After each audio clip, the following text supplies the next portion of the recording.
Hello, everyone, and welcome. My name is Nancy Collins, and I'm a Senior Vice President here at the American Association for Physician Leadership. We're thrilled that you're joining us today for our latest webinar by our partner, My Financial Coach. As an organization dedicated to providing personal transformation for healthcare leaders, AAPL recognizes the importance of financial stability and security in achieving success. We hope you find this webinar informative, and we look forward to continuing our partnership with My Financial Coach to support the financial success and well-being of our AAPL members. Now, I'll turn it over to W-2 to introduce himself and to introduce our presenters today. W? Thank you very much, Nancy, and thank you everyone for joining us. My Financial Coach, really glad about having this partnership with the AAPL. Not only are we dedicated to being a really good partner, showing up at the events, but we also believe that financial education is one of the key pillars of our partnership. And so what we want to do, of course, is give a few very basic housekeeping items. As you may have noticed, everyone here is muted, and it is going to stay that way for the remainder of the presentation. Of course, we do know that there may be questions that happen throughout the presentation. Please feel free to put that into the chat. And once it is in the chat, what we will do is at the very end, try to answer as many questions as possible. However, if we do not get to your question, we will try to reach out via email to answer the question afterwards, and we will try to do that as soon as possible. So without further ado, I'm going to turn it over to Bill McDonald, our CEO, to also then introduce the rest of our speakers and get started with the presentation. All right, thank you, Empo. Before we get started with the presentation, I'd like to talk a little bit more about our partnership with AAPL. We provide comprehensive, unbiased, and unconflicted financial planning for several AAPL members, and we actually do it at a discount. At the end of this presentation, you'll see a link where you can actually get more information on that. Now, the key word there is unconflicted. Now, we started My Financial Coach several years ago with a like-minded investor group who was tired of being sold different products and services. So we wanted to provide not only unbiased, but unconflicted, meaning our certified financial planners are all fiduciaries and they don't sell any products or services. I remember my own experience over the years dealing with financial advisors. I could never understood if they were working on their own financial plan and retirement plan, or were they working on mine? So we wanted to have this unbiased and unconflicted. So you can take a look again at the link at the end of this presentation and get a lot more information on that. We're also going to be attending the Scottsdale conference as we have in the past. So you can see us at the Scottsdale conference, and also we're going to be making another presentation there. Now, the topic today is also covered in an ebook, and the ebook link is at the end of this presentation. So as you get into some of the details today, if you don't have time to ask your questions, you can always go into that ebook and see a lot more on the topics covered. And also, I guess finally, if you're also a 1099 or you also have 1099 income, there are ebooks in My Financial Coaches University on our website that you can download because there's a lot more strategies. The reason we picked this topic is several of our AAPL members are W-2 employees, and they felt limited on what they could do from a tax standpoint. So today I brought together two of our subject matter experts on executive benefits, Don Kirsten and Trevor Lattin. They have a wealth of experience in this area, and they're going to discuss a lot of topics, especially how to maximize your current employer-sponsored benefits. Now, there's going to be some concepts that they're going to cover today that your organization might not have. And if you're of anyone of influence in the organization, you might want to bring this to the attention of the right people, because a lot of organizations are adopting some of the innovative concepts that they're going to discuss today. With that, Empo, first slide, please. So since 2020, the Great Resignation has impacted several industries, including healthcare. And this might be a good thing for you because a lot of organizations are putting in programs to attract, retain, and reward key employees that you could benefit personally from and build wealth and build some tax strategies. So according to Becker's Hospital Review, 18% of healthcare workers have quit their jobs since 2020. And also, according to a Forbes article recently, they said anywhere between 20 and 50% of doctors and nurses say they are ready to leave their current employment. So this is a good benefit because organizations are putting in programs to help you maximize your employer benefits. Next slide. So many of you have made the decision in your career to become a W-2 employee versus an independent contractor. And a number of you, as I mentioned earlier, are fortunate to have not only W-2 income, but 1099 income. And there's a lot more things you can do if you have the two. But there are a lot of things you might be overlooking as a W-2 employee that we're going to cover today. So your employers have established many programs to help attract and retain key employees. But let's face it, the reality is that few people have much comfort or skills in determining an appropriate benefit plan that aligns with their personal goals. In fact, a recent statistic I read says 80% of employees don't read their company benefit information. And I, am guilty of that. And many of you are. So today I have Executive Benefit Solutions, a national firm that specializes in executive benefits for executives and also physicians, going to help me with the presentation today. So with that, let me turn it over to you, Don Kirsten. Thanks, Bill. You could advance the slides, Empo. There we go. So none of us like to deal with taxes. What's the old saying? Death and taxes are the only two certainties that are out there. But as you can see in the screen here, there are some opportunities in your employment plans that many people are overlooking. And not only can they help you, optimize your savings, but they can also help you reduce your tax liability. So let's dig into that a little bit further. So let's focus on maximizing your retirement contributions to start with. As a W-2 employee, you've got the ability to, add money to various types of plans. And the type of plan that you might have access to is going to depend on what type of an organization you're working in. So some of you, perhaps from what I know about AAPL, many of you are coming from nonprofit organizations, and some of you are coming from for-profit organizations. But either way, there no doubt will be some basic plans that you should certainly take advantage of. And some of those plans are 401k, 403b, and 457b. Probably most of you know about 401k, but we'll talk a little bit more about those here in just a moment. So a couple of key things to know. First of all, when you have these types of plans, there's tests to ensure that they're not discriminatory towards highly compensated individuals. And with that, there's a maximum amount that you can put in. So if you're under 50 years old, the maximum amount annually for any of these plans is $23,000. That's for this year in 2024.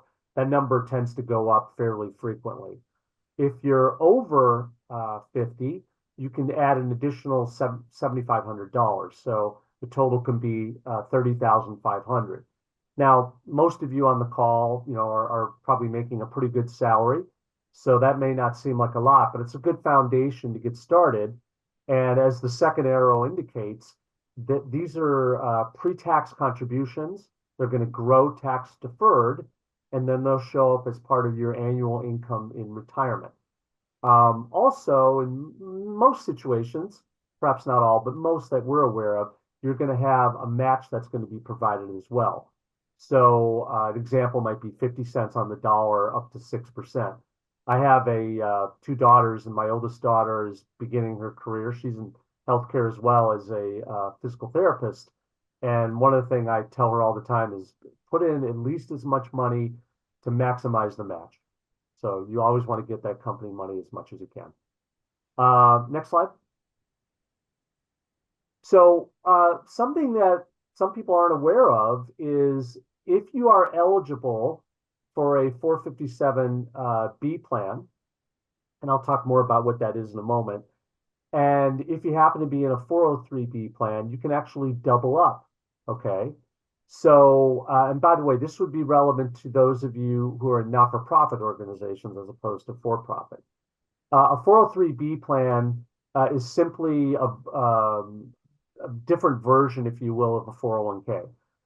Many years ago, when these types of programs started, 403B plans were started specifically for nonprofits. About 20 years ago, nonprofits had a choice as to whether they wanted to offer a 403B or a 401k. So you're going to have one or the other, but companies have put in 457Bs for highly compensated. So the point being is that if you're a highly compensated individual and you have one of these plans, you can put in the maximum amount I spoke about earlier, $23,000 if you're under 50, into the 403B. And then on top of that, put the same amount, if you will, into the 457B. So you definitely want to take advantage of that. However, one thing that's really important with these types of plans is that you're really kicking the tax liability down the road, okay?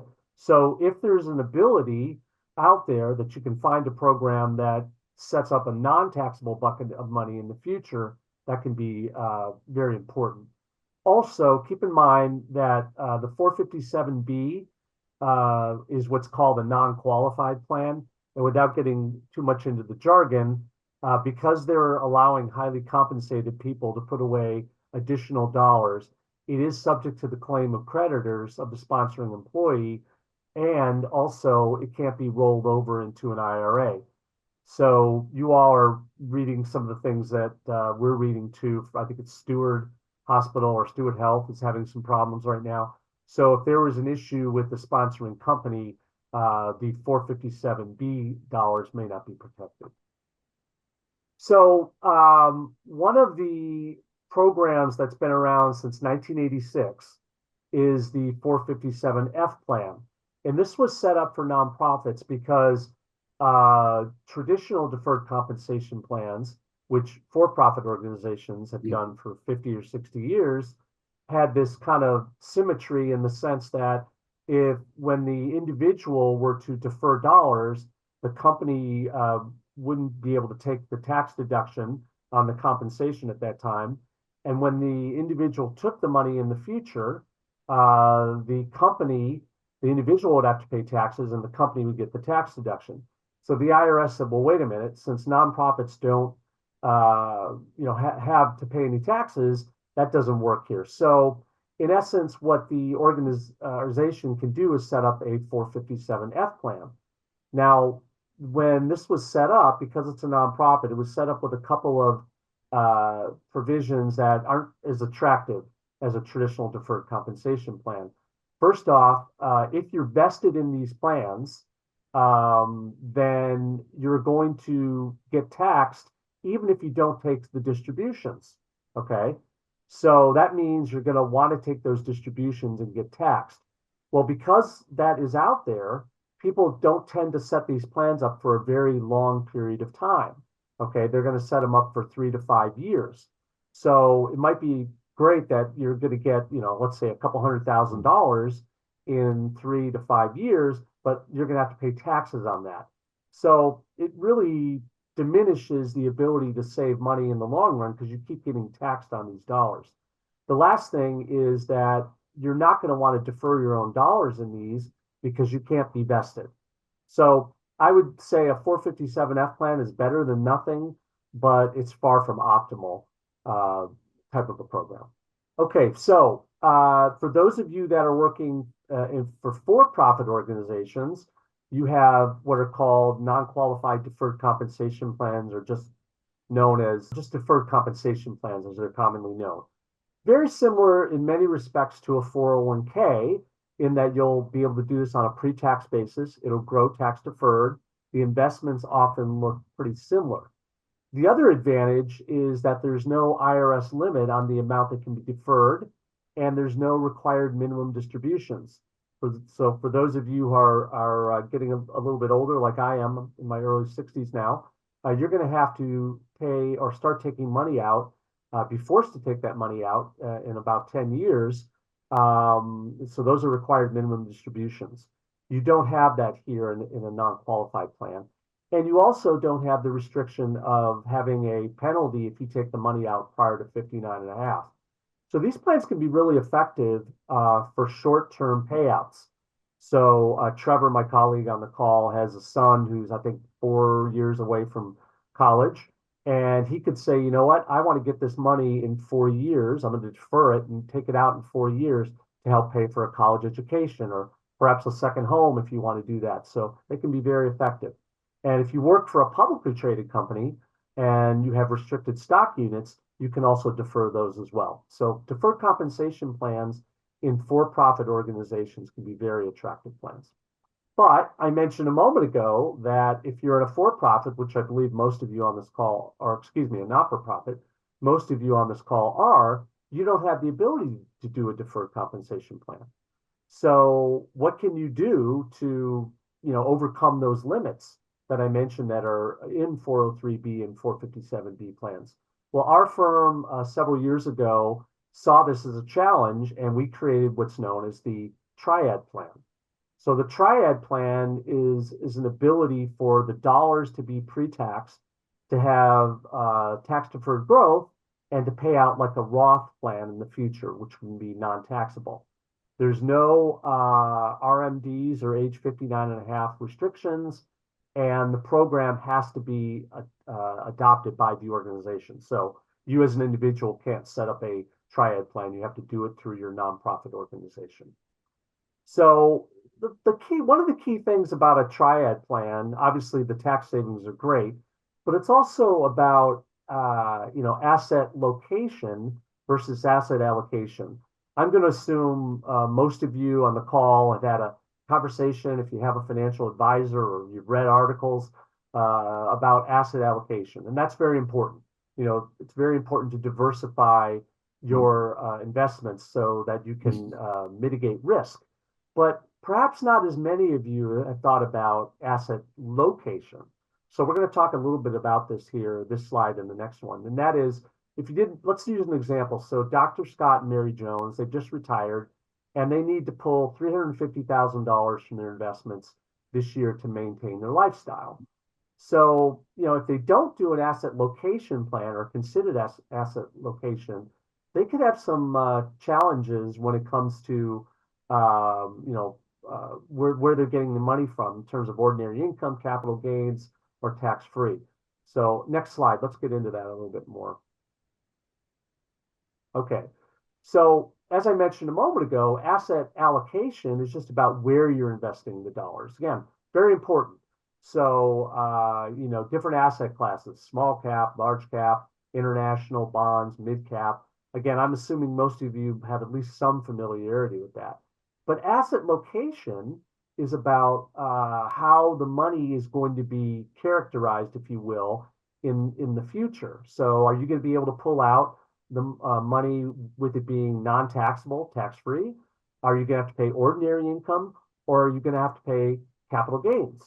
And, frankly, and I think the folks at that MFC, My Financial Coach, would tell you probably want some of all of that. But, a lot of people miss on the tax-free side, especially. Okay, so this is a quick example of, asset location versus asset allocation. And you can look at the amount of tax you would pay when you're focused more on ordinary income. So ordinary income would be what's going to come out of your 401k plans, what's going to come out of, if you have a deferred compensation plan, for example, what's going to come out of various other types of investments. And you can see that this individual the tax rate is going to be 72, or excuse me, not the tax rate, but the tax amount is going to be $72,000, okay? And the effective tax rate is going to be 21%.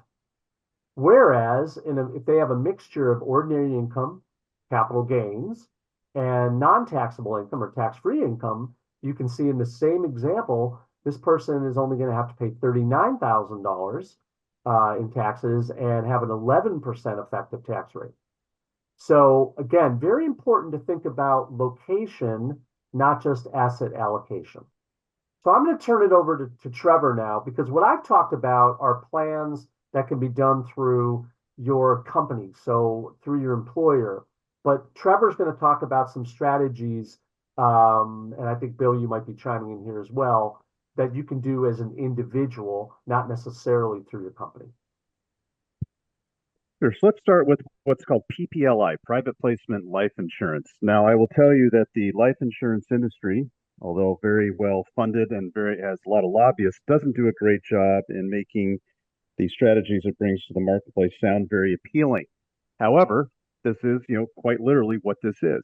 So for those who want to use an asset location strategy, like Don was just mentioning, but your employer doesn't have a plan like Triad, you can look to private placement life insurance. Now, don't confuse this with whole life or traditional insurance policies. Quite a different product. It's institutionally priced for wealth accumulation and structured to be able to maximize cash value and perhaps even death benefit. Like the Triad plan, it grows the accumulation, the cash that you put in tax deferred, and pays out like a Roth tax free. Contributions, however, are after tax. Now, this has a unique place within the right balance sheet, and certainly, something that you might want to explore further with the right expert.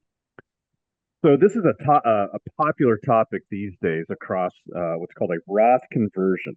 So there's a mega backdoor Roth, there's a backdoor Roth, and a backdoor Roth IRA. These are some ways that qualified dollars can basically be used to be transitioned into a Roth plan and perhaps be, let's just say, non-taxable for the long term. There's a lot of conversations around these, and these have to be strategically set up, but certainly worth looking at with an expert like my financial coach or us at Executive Benefit Solutions and how they might apply to you. So health savings accounts, HSAs, I think out of all of the strategies out there that exist for people to take advantage of, this one might be maybe the least understood. One can contribute up to $4,150 to an HSA account, and for families up to $8,300 in 2024. All the money that withdrawn to pay for medical related expenses is not taxed. Once you hit age 65, you can make withdrawals like an IRA plan, or use it to pay Medicare Part B or Part D. One has a tax component on the IRA and one has a tax-free component on the Medicare Part B and Part D. What a lot of people don't realize is what qualifies as medical, and I'm doing air quotes, is actually quite broad for these. I have a client who had a knee injury that said that he could only do certain physical activities, but the doctor said you need to remain active and post physical therapy.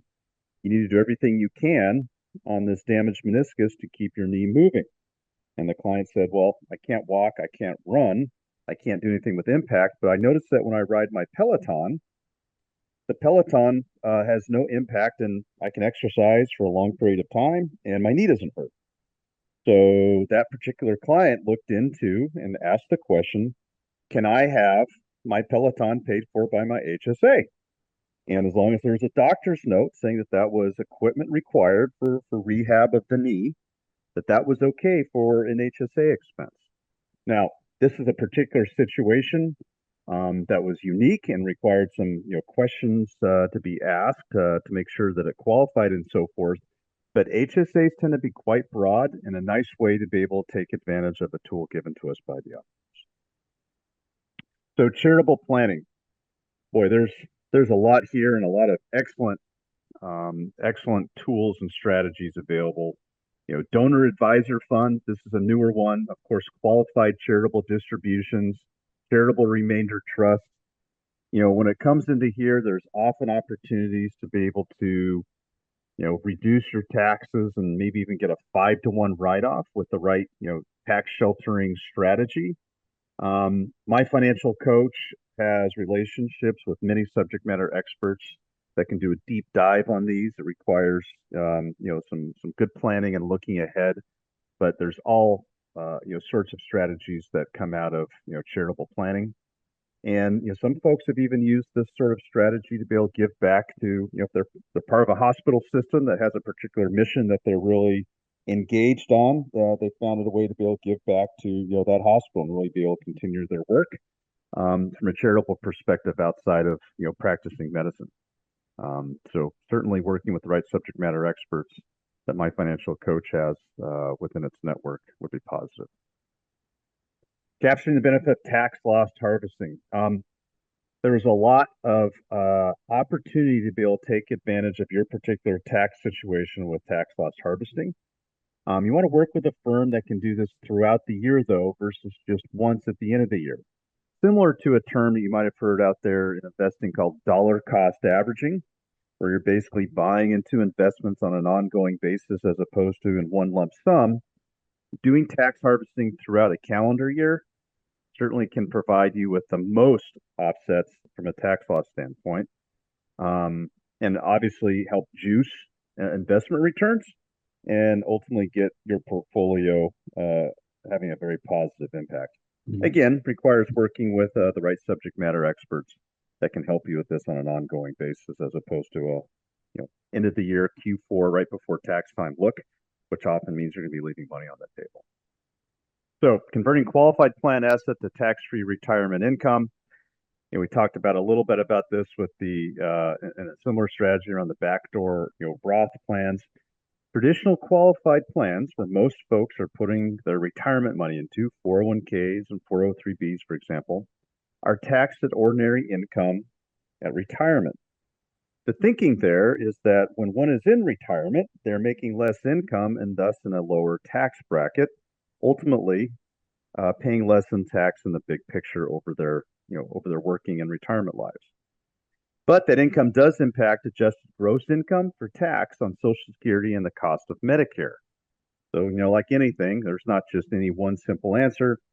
There's always, offsets that happen when you're looking to do a particular strategy.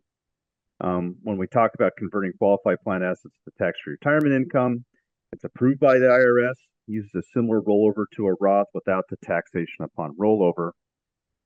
My financial coach has the right experts to be able to walk you through the mechanics of that and see if it would be a good fit for you.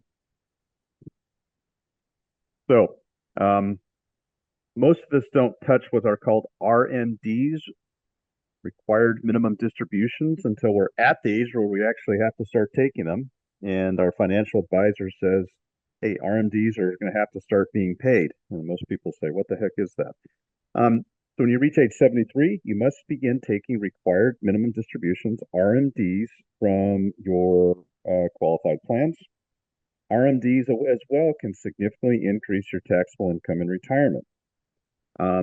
Essentially what happens is the IRS says you have to start taking retirement dollars on a payout basis. Again, most people don't plan for this. I had a situation working with my mom and her financial planner where this came up, and my mom said, I don't even know what that is, but now, my taxable income has gone up. Now I have to make some adjustments. An offset that we've talked about, of course, is converting your traditional retirement account to a Roth, or maybe using a tax shelter in concert with the conversion. Again, it really just depends on how many dollars are sitting within a qualified plan and what your particular RMD situation is.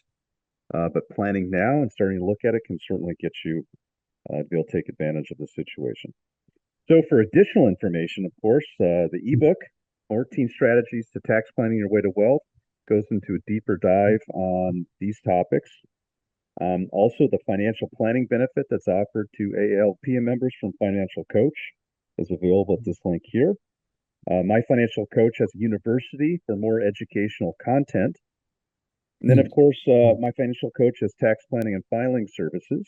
You can get more information on all of these on these links here. And of course, any one of us are available to be able to address your specific issues, thoughts, questions, working with you and your family members to make sure that we can help you, make the right choices and the right steps for your particular planning scenario. Bill, should I hand it back to you? Yes. Yes, before we start with the questions, I just wanted to comment on a couple situations. So when Trevor talked about charity, it's kind of interesting. A lot of people don't think about charity when they're planning for their retirement. They're thinking, I'm trying to maximize my retirement income. I've got assets that have appreciated, and I'm looking to get a lifetime income. Where charity comes in, and I'll give you an example, even my own personal situation, I had an appreciated asset. And I did the calculation on that asset and said, I have to pay capital gains tax on the sale of that asset.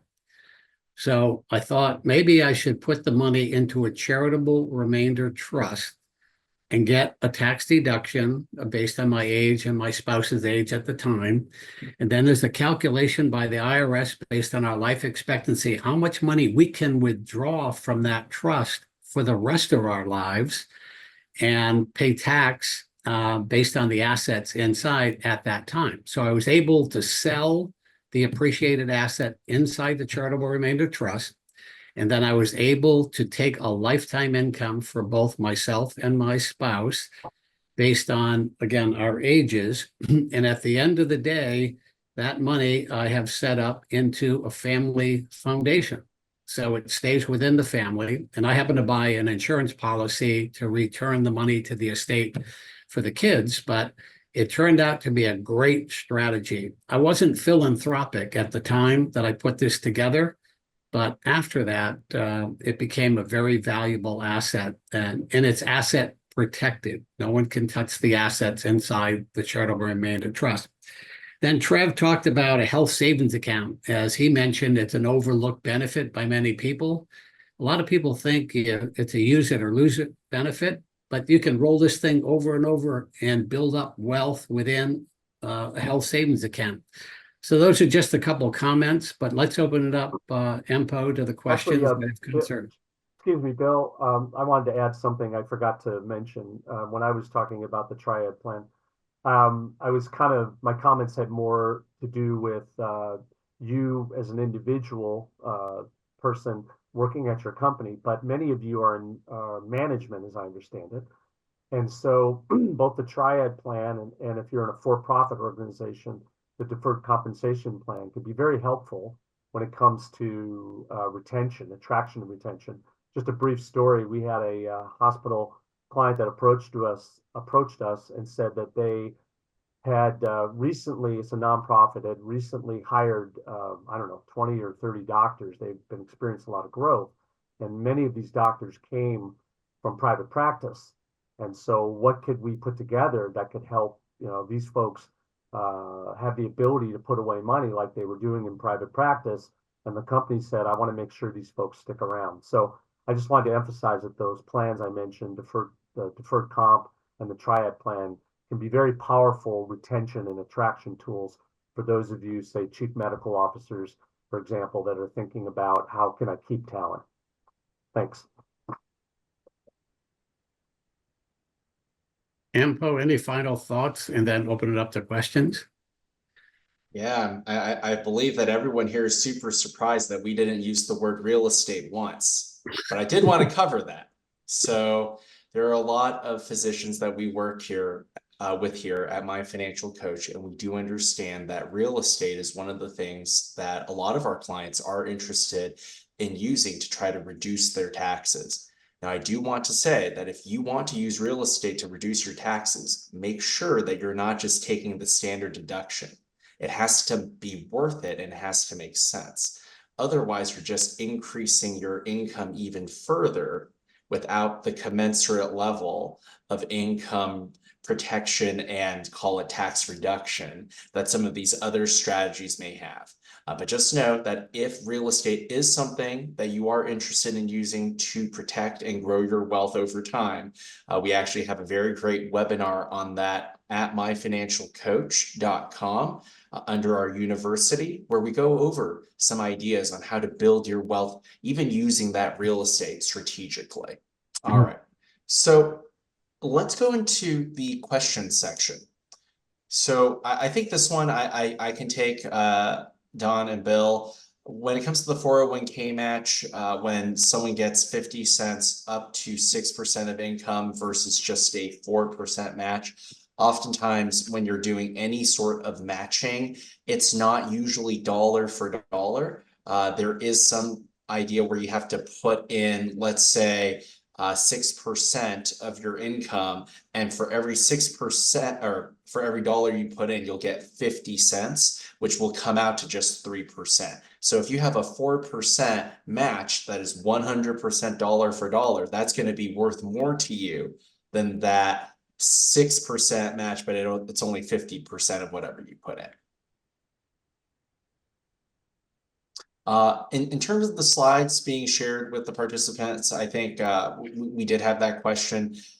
If you are interested, please feel free to send an email to us at My Financial Coach. Our contact information is available on our website if you want this specific slide.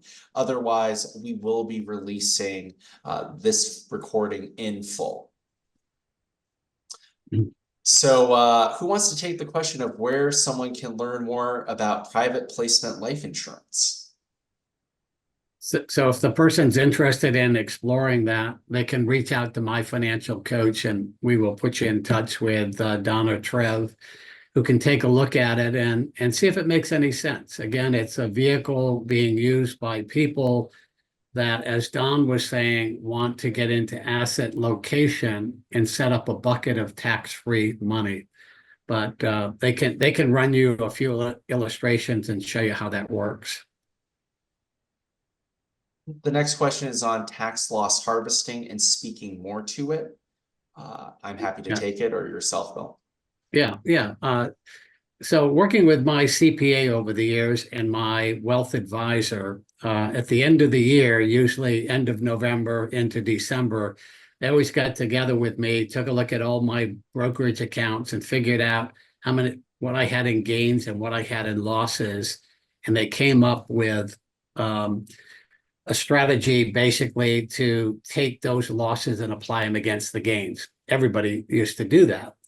But what you find out today is a firm that has the right technology to track every month by month, the losses and gains, it really has a major impact on your investment return. So in January, I have a large gain on a stock and I have a good size loss. It's more advantageous for me to take that loss against the gain in that month rather than wait till the end of the year.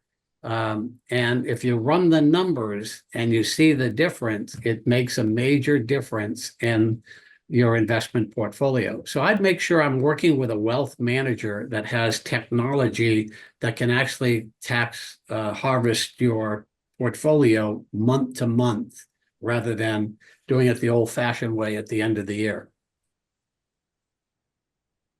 So the next question is around the HSA under the family contribution limit. Does the entire amount roll over, or just some sort of limitation because of it being a family plan? Yeah, why don't you take that info? Yeah, actually, I do want to touch on the HSA a little bit more. So anything you put in the HSA, you can roll it over year to year. But I did want to also build on the fact that your HSA sometimes will allow for investment options. Now, not all of them do, but there are a good many that will allow you. Some of it will be in cash that you can use on your medical expenses. What we have seen work really well are individuals who will take their, call it deductible amount, keep that in cash, but the remainder they're actually going to use to invest and grow the HSA even more. There is the ability, if you would like, at retirement to roll some of that over and convert it into an IRA, but an even better option may be to keep all of your medical receipts at the end of throughout your life. And later on, if you take out money from your HSA, you can take it out tax-free for those medical bills you had incurred through the whole flow of your life. And the requirement is you must be in a high deductible health plan in order to qualify for an HSA. Which is really what you're doing is you're trading those dollars. If you compare a low deductible plan with a high deductible plan, and you take the difference of the 8,200 for a family, you can see economically it makes a lot of sense. Unless you have a lot of medical bills, it may not make sense for you to take a higher deductible. So this next question, I think I can take, unless anyone would like to build on it. It has to do with government employees who have access to a state pension. Are there any unique strategies other than superimposing a combo of any of or many of all the things discussed above? So Don and Trev, can a government organization participate in something like the Triad plan? Well, the classic consultant answer depends, but I would say that the example I gave a moment ago was a hospital district, which is a kind of a quasi-government. I don't, there's different levels of nonprofit, so that could. But when you get into a strict government situation, I haven't seen where Triad could work in that scenario. But So that's again, there are these kind of quasi-governmental, universities, for example, which are state universities, hospital districts, etc. So that individual through personal planning might want to take a look at other strategies of maybe converting some of their holdings to Roth or looking at a private placement or things like that. Right. So I would say, and I'll build on this. I have a number of clients I personally work with who are state level employees.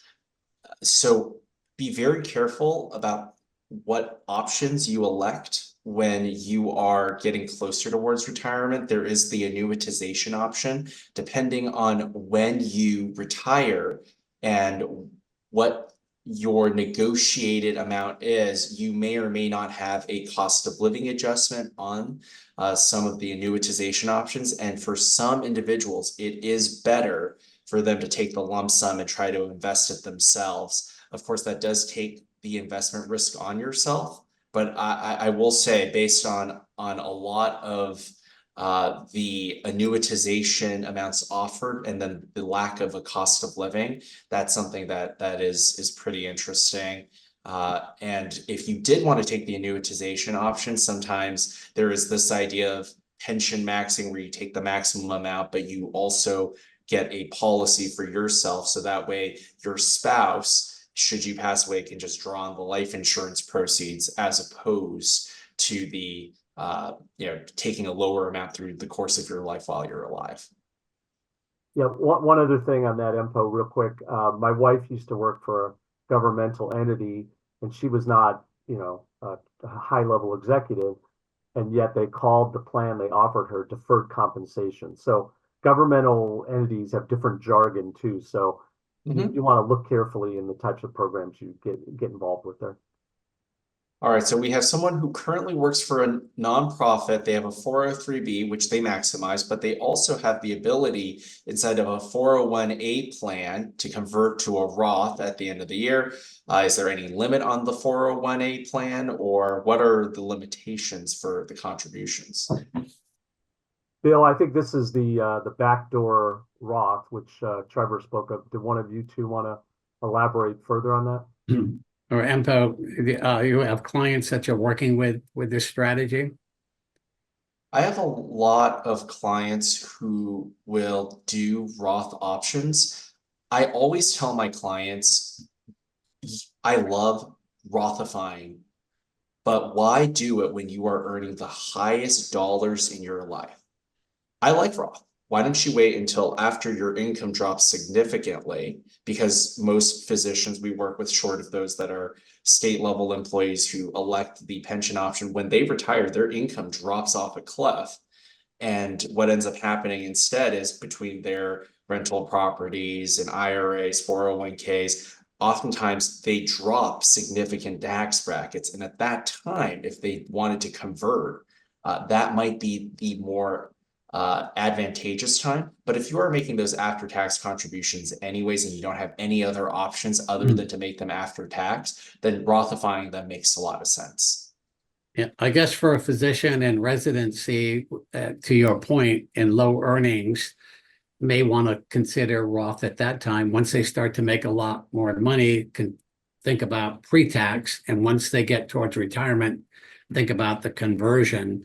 At My Financial Coach, our CFPs are working with a lot of people that have substantial amounts of money in their 401k or the IRA rollover, and there are strategies of converting that money in concert with a tax shelter in order to reduce their income at the time they do the conversion. So as Empo said, it's a situation by situation analysis that our CFPs can do. And remember, on this call, one of the links is to take a look at the benefit being offered by AAPL for members. It's discounted. We're on a subscription model, so we work with you month to month, and you can leave anytime you want if you don't feel that we're bringing value to you. And we're working with several AAPL members.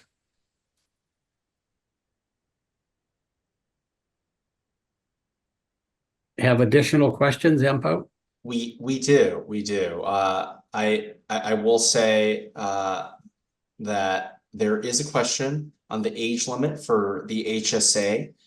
So there's an understanding that it was limited to children under 13.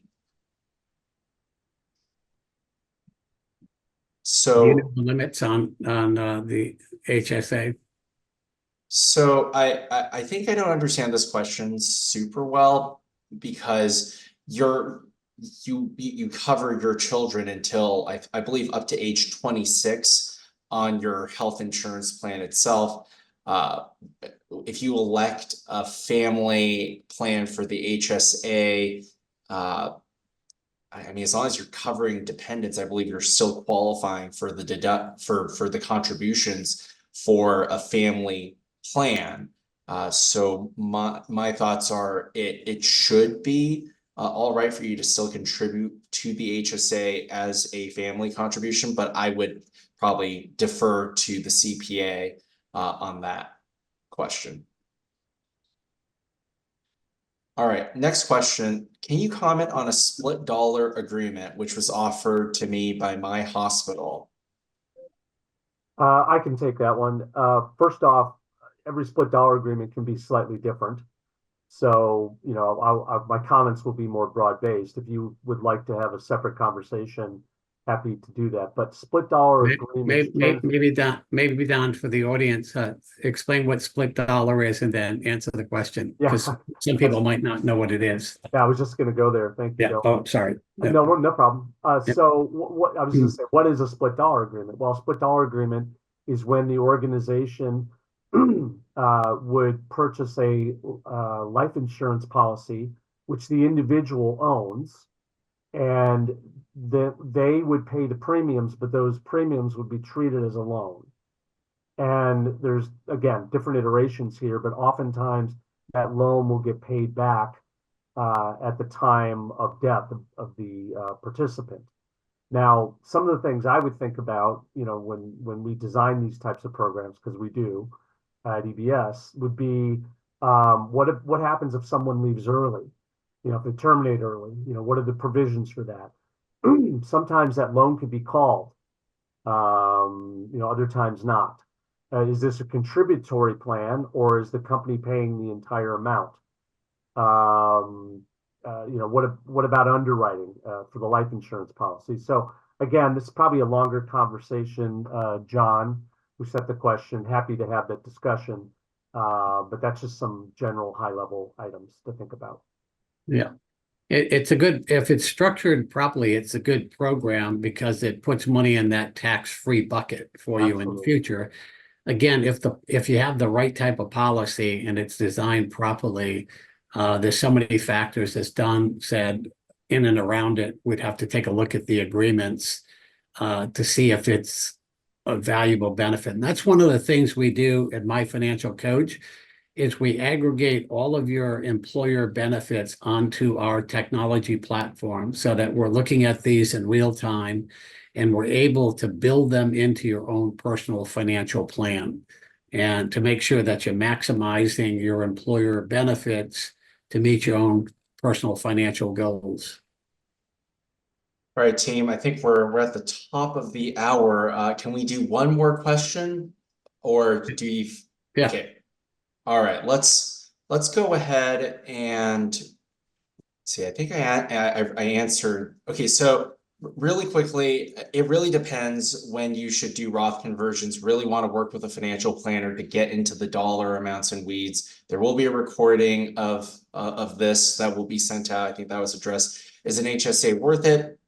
Unfortunately, consultant answer, it depends. Really want to work with a planner to try to figure that out. Let's see, can I contribute to a Roth IRA through back to Roth? You can have 401. Okay, so can I take the last question actually? Yeah. Okay, so you can absolutely contribute to a Roth IRA through a backdoor Roth strategy, as long as you do not have any pre-tax IRAs open. And it is important to note that the reason why you don't want that to happen is because any IRAs that you have that is pre-tax, that is just out in the wild, the IRS will look at that and say, actually, you did not do a backdoor Roth, you actually did a Roth conversion. So if I had, let's say, $100,000 and sitting inside a pre-tax IRA, and I was trying to do a backdoor Roth for $1,000, the IRS is going to say, congratulations, 900 of that is going to be a Roth conversion of your IRA, and then the last 100 is going to be your backdoor Roth strategy, and then you're stuck with an unexpected tax bill plus penalties. So I would say having someone who is a financial planner who certainly understands that you are all very well read and you go after these tax saving strategies, to look over these strategies on your behalf in a disinterested way could save you from costly mistakes such as these. Yes, let me just take one more question that actually came to me on email earlier today, and it involved a person that works for a for-profit organization, and they are in their compensation package, they have restricted stock units that are awarded to them. And the question is, from a tax standpoint, just a little education there. So usually you vest over like a 3-year period, and every time you vest in a portion, you have to pay income tax at the then current value. So a lot of people sell off enough shares in order to pay their tax, or they come out of pocket with cash. There is a strategy that Don talked about earlier where that organization could allow you to defer those and hold them in stock inside a tax deferred vehicle in the organization. And then from a planning standpoint, once you get closer to retirement or you have too big of a concentrated position in that stock, you can diversify inside that tax shelter. So we can get you more information on that. But if you have restricted stock units being issued to you, there are some tremendous tax saving ideas that you should take advantage of. So with that, I want to thank everyone for attending today. Come by and see us next month in Scottsdale at the conference if you're attending. Feel free to reach out to us with any additional questions that you have.